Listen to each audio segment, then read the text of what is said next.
Hello, everyone. I'd like to share with you the story of the Huia, an extinct New Zealand bird, and how I have represented it in my work. The Huia were last seen in 1907. Their demise was caused by many factors: deforestation, the introduction of predatory species, human desire for Huia skins and feathers, and the Huia's unique instinctual behavior. When separated, the birds would call repeatedly for their mates, making them easy prey. No photographs of the bird exist, but as you can see from this watercolor by Johannes Koolmans, the male and female Huia have distinct beaks. Long for female, short for male.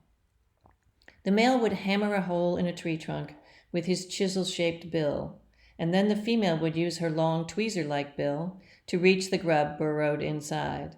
The birds mated for life and always ate together. The Huia were sacred to the Maori, the indigenous people of New Zealand. Their feathers were worn by tribal leaders and stored in elaborately carved boxes called waka. The Huia also captured the fancy of Victorian England. During that era, it was popular to acquire taxidermied animals to decorate homes. Charmed by the Huia's distinct anatomy, pairs of mounted specimen were in high demand. And the Huia were easy targets. As I mentioned, when one was captured, the other would call for its mate over and over. In 1901, the Duke of York traveled to New Zealand. Gifted a Huia feather, he added it to his hatband and started a trend. The cost of a Huia tail feather went from 5 shillings to £1, and a new industry was born. A recent internet search listed a Huia tail feather at $10,000. And finally, jewelry made from Huia beaks became fashionable during this time. The Huia became a commodity. The demise of the Huia is a good story, isn't it? It has all the elements: conflict between good and evil and a strong moral component. I asked myself how I could translate this story into a contemporary visual statement. In 1998, I was invited to create a piece at the Henry Miller Library in Big Sur. Enamored with the story of the Huia and mindful of the site's purpose, I decided to create a book. To draw attention to the book, I rendered the birds in tempera paint on the library's wooden fence. The Huia slowly disappeared throughout the rainy season. Actually, I altered an existing book, New Zealand Birds and How to Identify Them, to include only the Huia and to emphasize image over text. I glued pages together and erased all wording that did not reference the Huia. Once I had created the structure for the book, I invited Henry Corning and Andre Singer Thompson to join me in drawing personal interpretations of the Huia on the book pages.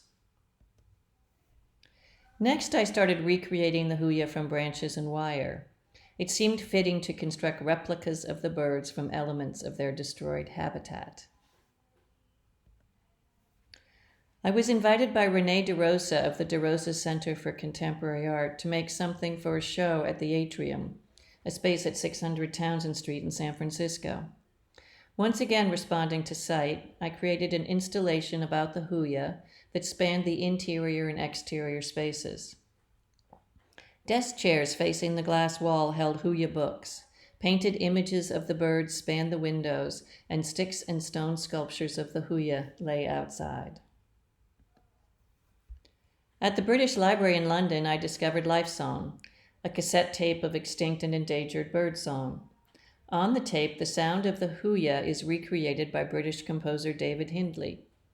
He based his bird call on a recording of Maori tracker Hanare Hamana, whistling the specific calls of the male and female Huia. I contacted David, and he was enthusiastic about creating a longer sound composition for a new version of the Huia book. On the right is a picture of the Huia specimen at the Natural History Museum in London. The birds are well represented in major natural history museums around the world. It seems that once extinction was inevitable, private and public collectors clamored to acquire a taxidermied version of the original. This is the subsequent version of the Huia book. I digitally reproduced the book pages and enlarged them to accommodate the size of the CD, so David's homage to the Huia would fit in the back cover. Now the Huia's unique haunting sound was combined with drawings and text to give a visual, auditory, and tactile representation of the bird. I was also able to add a colophon to the book, where I referenced our dubious response to the dwindling Huia population. I was pleased when the Fine Arts Museums of San Francisco acquired Huia last year. Using the whistled bird call recording, I made this animated short of the Huia singing. The male bird calls with the following notes.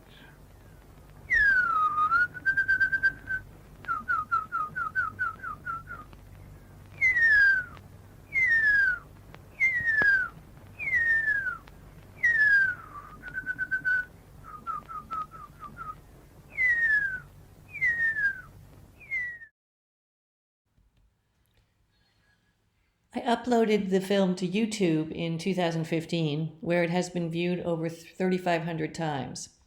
I received messages about the film from time to time, including a note from a New Zealand farmer who was sure he had seen Huia on his property and was using the recording to draw the bird out from the bush and confirm it still existed. I asked him to keep me posted, but I haven't heard back. I traveled to New Zealand and visited the Otari Wilton Bush, a native botanical garden. Local botanists there helped me collect branches from hinau trees, where the Huia often made their nests. I sent a box of branches home, pleased to have actual native materials to create replicas of the Huia. I often combine the hinau Huia pieces with this James Braggie photograph, which clearly shows the effect of clear-cutting lumber practices in New Zealand. You'll note the landscape is almost entirely devoid of trees.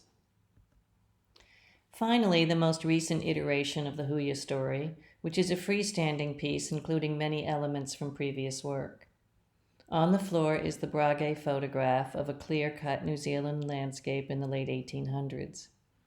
On top of the photograph is a tripod shape made from 3 salvaged 4x4s. The rectangular wood piece is 700-year-old Sitka spruce from Huia in northern British Columbia. It was given to me by a Canadian sawmill owner who impressed me with his respect for old growth and his commitment to sustainable forestry. Attached to the spruce are the reconfigured hinau Huia. I remade them because I felt the earlier version lacked the harsh reality of habitat loss. I wanted the birds to look angry and frightened.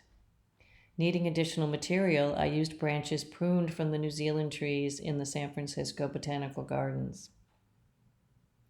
The recording of Henry Hamina's whistled bird call plays from a motion-activated audio player, and the Huia book is included on a nearby table. Thank you for your interest in the story of the Huia.